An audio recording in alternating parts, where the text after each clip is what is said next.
All right, well, thanks, Ben, for joining into the podcast today. Appreciate you taking the time to come here. Yeah, for sure. Appreciate the invitation. Cool. So starting off right away with this Made for Adventure podcast.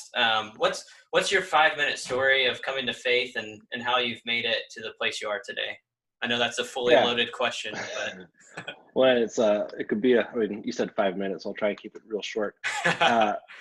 I'm the son of a pastor. My dad was a pastor for nearly 40 years. He still is in ministry with Man of the Mirror, but growing up in a pastor's home, youngest of 5 kids, all of us, thankfully, maybe not thankfully, whatever your views, we all ended up in ministry at some point.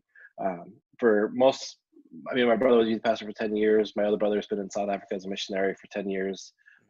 Both sisters have worked in the church in different roles. So really blessed with a great, strong family with that, where ministry was never a burden, but always that calling. And my parents never pushed any of us to go into ministry. It just sort of happened. But I've known since I was in 7th grade, I wanted to be a youth pastor, and I've been working towards that to the detriment of my math skills for much of high school, because it was always, I don't need to know this, I'm going to be a youth pastor. Yeah. Little did I know that down the road I'd be a church planter or church replanter, having to do math to build all of the stuff for our church and stages and all that. But so that sort of that Christian home environment, I accepted Christ as my savior when I was 7. It was through an event where my siblings and cousins playing basketball, much older than me, weren't letting me play. I went into my dad's golf bag, grabbed his brand new driver, and just whacked all their Gatorades and Cokes that they had on the driveway, sort of Bill Murray and Caddyshack style. Nice. But that was sort of the culmination. It was one of the 2 times I got sent to my room by my parents.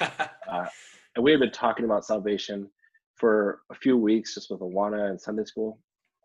So I came out of my room after a few minutes of being in there for punishment, and basically said, Jesus said I can come out because he's forgiven me of my sins. And through that, just had more conversations. But yeah, that love of Christ that I've had since then, always known I wanted to share that with others and work for the church, be a blessing to the church, be a blessing to other churches. That's fueled, why we started youthman.org, why I'm doing the things I'm doing now. A lot of that are just feeling really fortunate and blessed to have grown up in churches of varying sizes in different regions, to see what are the things that work universally, what are the things that need to be more specific. But yeah, my home life growing up really shaped me to be who I am today, for sure. That's awesome. That's cool. And I thought it was interesting talking about the church planting stuff or replant stuff, because I remember kind of I think when I had kind of started getting involved with Youth Men, you were still there, and I thought it was really cool, because oftentimes you see these people who are in these different business ventures. They're usually at mega churches. They're at these bigger places, and you're a family pastor with your dad, and I think from what I remember, that was mainly the staff there, and so I always thought that was cool. It was something twofold where I struggled with that imposter syndrome for a long time, leading youthman.org, of people who should be doing this should be at a massive church leading huge amounts of students. But yeah, with my dad, where I was the only staff member, my dad did it part-time. All he did was preach. I ran everything, which is sort of why it was so exhausting and draining mentally, spiritually, physically. But it was a joy to do. So one of my highlights of ministry. That's cool. Very cool.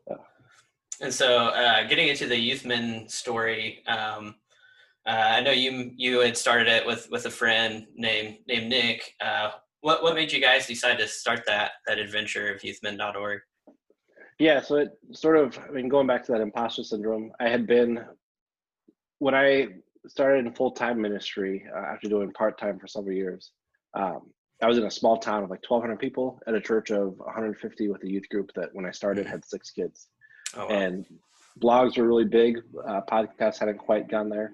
But I think there was a small town student, I think it was small church youth ministry. It was from Group Publishing, But it was a blogger who was in a town of 50,000 people and a church of 500. And I was like, this is not small town or small church. There needs to be something. So I started my first blog, smalltownstudentministry.com, doing that for actual small churches, actual small towns. That's cool. And then after about a year and a half, I got a job in Boston at a much larger church. And I was like, all right, I got to be true to myself and why I started. I can't keep that name. I can't keep that blog. I got to reinvent it. And my brother bought the domain name youthpastor.coach a while before he'd been parking it. But that just led to, all right, I want to do something new. I want to invite other voices that I learned from to really, like, I've always sort of felt there's a few voices in youth ministry that have been the main voices in youth ministry, and they've held onto the microphone for the last 30 to 40 years, like doing that, where even today, it's still the same main voices. There's some new ones that have popped up, but I just felt like there's so many youth pastors who have a voice, who have things to say, who are in the trenches in real time, real life youth ministry with 10 kids, with 20 kids. We need a platform for those voices. So that was what fueled the beginning of youthpastor.org, was let's create a platform for the everyday youth pastor to share their thoughts, their wisdom, all that. So that was sort of what we started it with, and it grew a lot. I think we had 100,000 views within the first 2 months of the blog. Dang. Shot up. So it was definitely something awesome that people wanted, but yeah. Yeah, that's cool.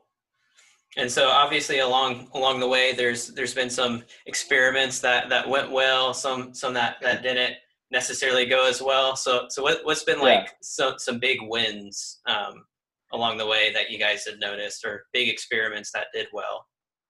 Yeah, there was things that we did those first few years that was just a lot of fun, helped grow the site for sure. Like, one of the things that I think brought in the most traffic the first 4 years was we used to do a best blog posts of the year. And I would scour through what were my 64 favorite blog posts from other people. We didn't include our own. And then we would make a resource pack or a giveaway. I think we gave an iPad away one year to whoever got the most votes. And I mean, that was a project experiment that brought in traffic, but it also just opened my eyes to how cynical and conniving youth pastors could be. I mean, there was people I was blown away at the rigging of the votes that occurred. That how many really? There was one guy that actually created a script to just constantly be you could tell he was getting a vote every 5 seconds for 3 days straight. Something's not adding up, because no youth pastor has that many fans on their blog. But so that for sure grew the traffic and added to the trustability of the Youthman domain for sure. We would not have become the company we did grow to be without those first few years of doing that. Other pastors I think our first year, maybe second year, I had been doing graphics for people. I made calendars for myself. And there was a guy that was I'd pay money for this if you'd customize it. And that was the first time we were doing should we sell resources? And when we first did it, when we launched, there was no DYM, there was no stuff you can use. The only digital download ministry stuff, it wasn't even download, it was simply Youth Ministry, their store. It was $40 for a sermon series that there was no customization, and it was just a transcript. And so we were all right, we're just gonna share our resources. There could be nothing fancy. And I think we did $69 for an entire year of access. Oh, wow.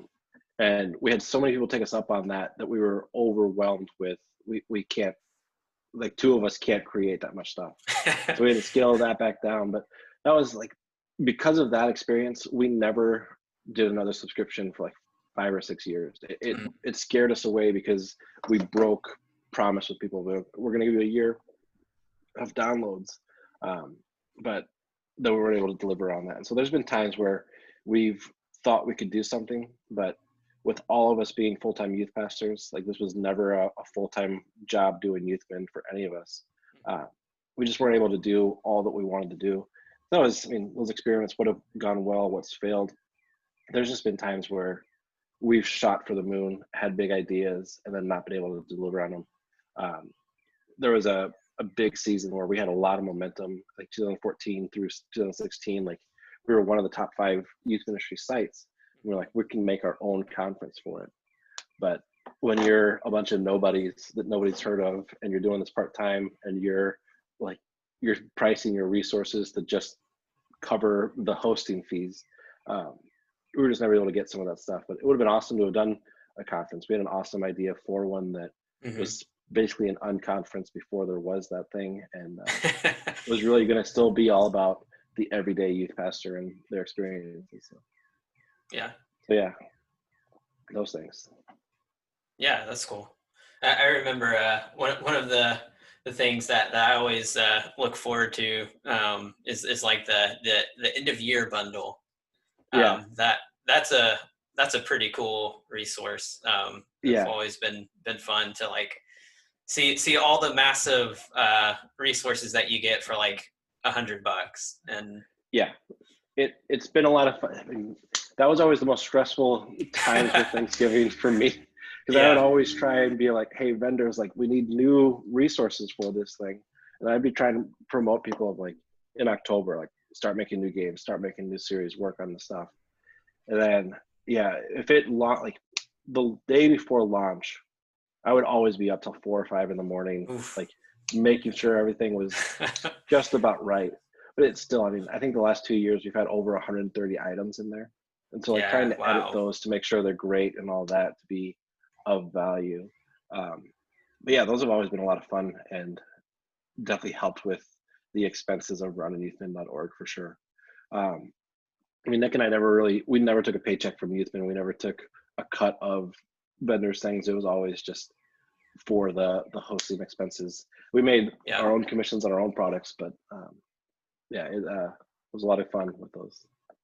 Yeah, I think that's the cool thing of like what I've enjoyed about Youthmin is the fact that like it wasn't like a full-time thing. It was something that youth pastors did and have done, because of the joy in seeing other people get better, not to to get rich off of it, just for sure, serving the needs of people. It's been fun to see what ideas people come up with too with that. I mean, there's a lot of creativity in youth ministry. There's a lot of youth pastors who are killing it, but nobody will know of them because they're not sharing it with others. They're not on that platform for others. So the mission for youthmin.org still holds true. It still needs to be moved forward with these guys that have bought it and are taking it. Like, they are hardcore dedicated to that resource. It's just they're building up new stuff. But yeah, that's cool. Very cool. And I know for me, like I had no idea that it was even possible to share a voice. And so like that was something that was cool for me, is like I remember going through the application process of being like a vendor to share resources, just being like, I'm like 21, 22, there's no way, but I'm going to do this anyways. And sure enough, it got accepted, and I was like, all right, let's go. And so that was always cool. Well, it was always great because there's always that struggle of youth pastors want something polished and clean, but at the same time, sometimes youth pastors just want the idea and a little bit of help to get them going. So going through the vendor process with a few other sites to try how they go. There's a lot more like red tape you got to cut through, and a lot more like you got to be buddies to get stuff up. So we never wanted to do that. We just wanted to share stuff. So that's cool. And so the one of the unique things that I've seen from you, Ben, is you've been involved with like a lot of the different beta stuff with Facebook, like with the memberships and the different like tags that have recently come out, and that's been kind of fun to like see in like the Youthmin group. I've always wondered, like, how did you get involved with like that kind of aspect from Facebook? That goes back to, again, I mean, 2016 era. There wasn't like a few of these other big groups that you think of when you think of large Facebook groups haven't been around for as long as we have. We started actually in July. We just turned 8 years with the group. Others didn't come about till 3 or 4 years ago. But so in 2016, we were, I mean, it was us and one other site that had a Facebook group that were the biggest two. and theirs was just rife with self-promotion and debates about theology and stuff. That the engagement wasn't there outside of a few people. So they had a huge membership, but not in there. Yeah. And so we had great engagement in the group. And it was something that Facebook put a notification on my thing right after the initial summit that they did for community of, hey, join this Power Administrators group through there. When I joined, there was like less than 1,000 people in it.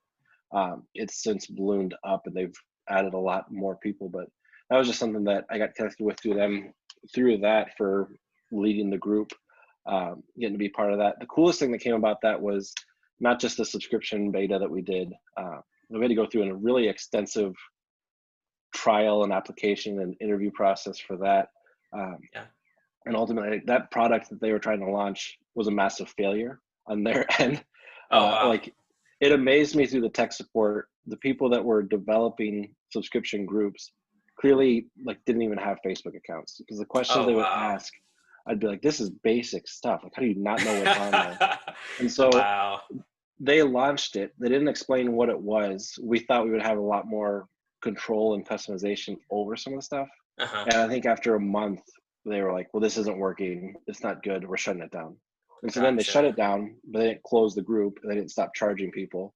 And so we would have people like, hey, I can't exit this. I'm still being charged. And we would send it to Facebook, and Facebook would say, we stopped supporting that, so we can't do anything. And so, all right, you're making us look bad through this. So there's a lot of people that are still upset with them from that. I mean, there was, I think, 30 groups that they started with this. Wow. And so a lot of people, all 30 of those groups are pretty ticked at Facebook for giving us a bad name for trying to do this, because we were trying to help them. But that was fun. The coolest thing that came about all that was actually the community leader circles they did. I think there was 4 cities that had a lot of groups and that they invited specific people in. So I got to be one for Chicago. There was me in a group of like 100 people, and every 6 to 8 weeks they would do a hangout downtown. Where they invited us down, they'd feed us, they'd bring in a speaker, they'd do something, they'd give us swag. It was just a time to like talk about ideas, product stuff it was their way of researching how do groups work, because they, for a while, were really pushing groups and community and all that. It's, again, I don't know what's happened. I mean, when you think of the censorship of corporations banning people, like groups have to be the toughest aspect of that for Facebook, because how do you control and moderate groups and what goes on in there? But that's just a shift that they've made the last 18 months or so away from having Facebook groups be a core issue of theirs. So they shut down those community circles, but that was a really fun thing. I mean, who doesn't want free food from Facebook? Getting to go to their headquarters in Chicago was pretty fun. But that's awesome. That's cool. Is that a real train behind you? Yes. So funny. Our building is right next to a train track, and nice. So every now and then, I was hoping we could get through this without a train coming by. Terre Haute is like a train city still.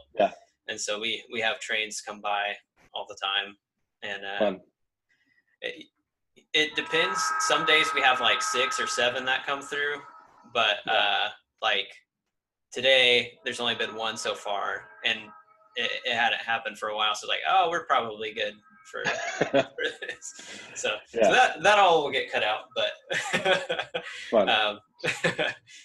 So cool.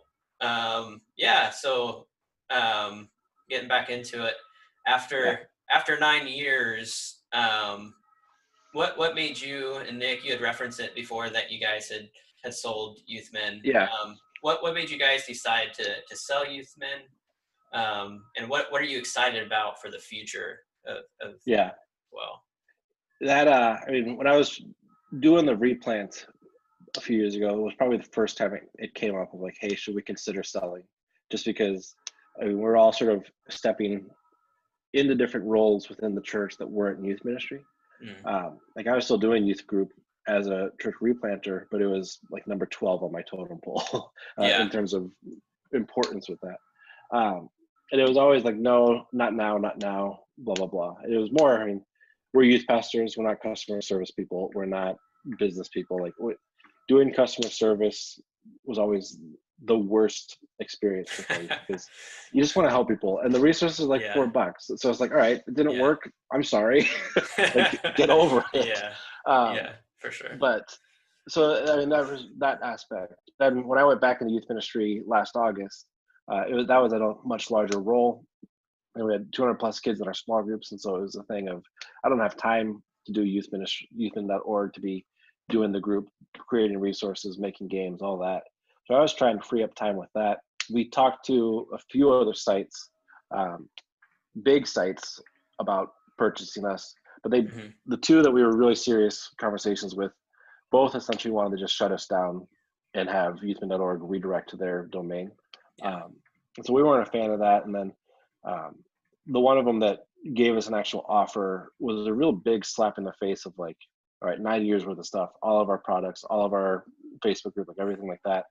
And it was like $6,000. And we were like, I could do a bundle tomorrow and make more than that. Exactly. And keep it going. So that really burned us the wrong way with that. So we shut it down, and then had no thoughts or inclinations towards it until early July. We were approached by Youth Pastor Co. about the opportunity with it. We've had a good friendship with them, connection with them, really like-minded in a lot of ways. And so we talked about it, and just the offer was there. And with us moving into new things, I think I put in my post when I announced the sale personally of like, I stepped down from my youth ministry role back in May, June. I'm like, all right, now's the time. I'm going to go full-time on youth.org. I'm going to invest everything into it. And so God gave a big piece about that, but then God gave an even bigger piece about stepping away from youth.org and selling. And a big part of that of like, what do I really want to do for youth pastors in the youth ministry world? It's not necessarily leading a site of resources, doing customer service, all that. It's pouring into them one-on-one, doing some more coaching stuff with that. And so it was just the right time for that. Nick and Keith both stepping further out of youth ministry recently. I mean, we started it because we wanted to be youth pastors in the trenches doing youth ministry. And we don't want to be people not doing youth ministry, telling youth pastors how to do youth ministry. And so it was the right time. Offer was there, offer was good. And with what all of us were working on towards the future, it gave us excitement and peace. And the company that bought it, that was the biggest part. They have the same mission and mindset. They have similar values and passions for it. And so knowing they wanted to continue it going, they wanted to make it better. We just look at that season where we had the most momentum. They're going to get it back there and then further beyond. And so excited to see where they take it for sure. That's awesome. Cool. Yeah, that's awesome. And so what adventures are you excited about now for the future in your life and what you're starting up? I mean, there's a lot. I mean, with going more freelance entrepreneur, a lot more flexibility and freedom to just do. I mean, my wife and I, she loves quilting. We're going to start sort of a quilting business of selling handmade quilts. So nice. That's not something I've ever helped with, but I've never created an Etsy shop, but I'm excited about that as a side hustle for her for sure.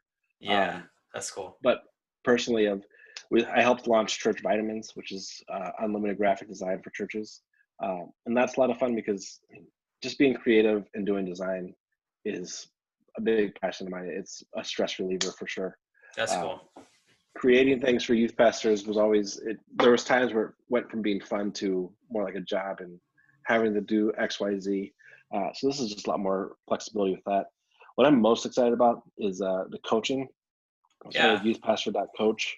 And we've mentored a lot of youth pastors through youth.org over the last 9 years. Done a lot of like coaching attempts through that, but never been able to give it the full like impact that it could reach. And so that's sort of what I'm dedicating most of my time to. Got a few youth pastors that I'm starting that relationship with already. And that's just a lot of fun to go through and being able to focus in hardcore on what are your problems, what are your issues, and how do we work through those, as opposed to being like, I got an hour a week sort of thing that I can give you on top of everything else I'm doing. That's super rewarding because it's taken me outside of myself. I think we talked earlier, like the sort of imposter syndrome. I struggled with that all through youthmin.org of, well, I'm not at a massive mega church. I'm not leading thousands of students. I'm not speaking at conferences. So why would people want my resources or my blogs? And that just creates at times like envy in others of, well, they're doing something and that's better than what I could do because I'm not at a large church. Coaching has really helped me step out of that to have more freedom to be like, all I'm about is celebrating you. All I'm about is like finding your wins and making them the best thing ever. And so it's changing a lot of my mindset stuff, which is awesome. That's cool. Yeah, very cool. Yeah, I was excited to see. I remember seeing like youthpastor.coach show up on Instagram, and I was like, "Oh, what is this?" And then I saw that you had started it, and now the website has actually launched and everything. And I was super excited to see that. To get the website, because it's different. Where I'm doing more traditional coaching, which is weird because I always thought life coaching and all that, like what a bunch of crack of baloney. And even like with that, all the different podcasts and stuff that I listen to, the coaching that I'm going through, they use the word mindset a lot. And that sounds so new agey of like, what's your mindset? But it's been super helpful too of like, no, there are legitimate like things that hinder us in ministry that the only way to describe it is like our mindset is focused on XYZ and not ABC sort of thing. So it's a fun journey through that. But I'm doing with that the one-on-one coaching, and I'm also trying to start some mastermind groups of specifically for Christian entrepreneurs, one for rookie youth pastors, and then I'm trying to come up with a name of like just a normal youth pastor, like someone who's not necessarily wanting a side hustle or necessarily a rookie, like just average youth pastor type thing, mastermind. But those would be a lot of fun to do. Yeah, definitely. That's cool. That's awesome. Yeah, I'm excited to see where that continues to go. Because I definitely know like the experience you've had and from all levels of church level, church involvement from, you said six kids in your youth group to 200, that experience in itself is so unique and so cool for coaching. Because I know for me, when I was in youth ministry specifically, I was that guy with like, between 6 and 15, depending on the week, the night, the night. And then like to get coaching from someone who was running like a multi-campus, 300 students at each campus would be like kind of foreign with the different things that you'd be dealing with. And so that's cool that you have that unique aspect to be like, I can help youth pastors all across the board to serve their needs and help with appreciate that. And hopefully I can be helpful to youth pastors. So that's awesome. Got a question before the last question that I didn't give you beforehand, so sorry. But what's been like one or two books that you would suggest to Christian leaders that's made an impact on you? I got one. I got an author. Actually, I'll give you two authors. Their father, son. Lee Cockrell and Dan Cockrell. I'm reading a lot of their stuff right now. They both worked in different roles for Disney World. Lee Cockrell, the dad, he was a former executive vice president of all operations for Walt Disney World. His son, Dan, was the vice president of the Magic Kingdom. And I've just been listening to different podcast episodes with them. I've got 3 of their books that I'm reading through that in terms of like guest experience and leadership, there's so much stuff that is so applicable from there. Like I'm a big Disney nerd for starters and right off the bat, but the way that the Magic Kingdom runs has so much stuff that transfers into how the church runs. The frustration of why I'm not at my former church as well. I mean, they talk about the janitor policy, that they give janitors the freedom and a voice because even though they're probably lowest on the totem pole in most companies, they're the ones that are closest to the rides. They can see things that are breaking down before the CEO sees things. Yeah. They know the guest experience. They interact with guests more than anybody else. And so they have one of the most important voices because they're boots on the ground. And if they see something that's not working, like, they have freedom to fix it. They have freedom to create magic with that. And for churches, I think the people who are on the boots on the ground, like for myself, I needed the interaction with our small group leaders at the former youth ministry because they had that connection with the students in a way that I didn't as the youth pastor, just with the size of it. And giving them freedom, like, change it up, do what works for your group. Like, you understand it a bit more than I do. Like, I had the 10,000 foot view. So things like that, like, there's stuff from these books that have helped me a lot. And so the book that I love is Creating Magic by Lee Cockrell. It's 10 common sense leadership strategies from a life at Disney. Sorry, I'm looking over at it right now. Oh, you're good. Yeah. Yeah. It's great stuff. So that's cool. Yeah, that's awesome.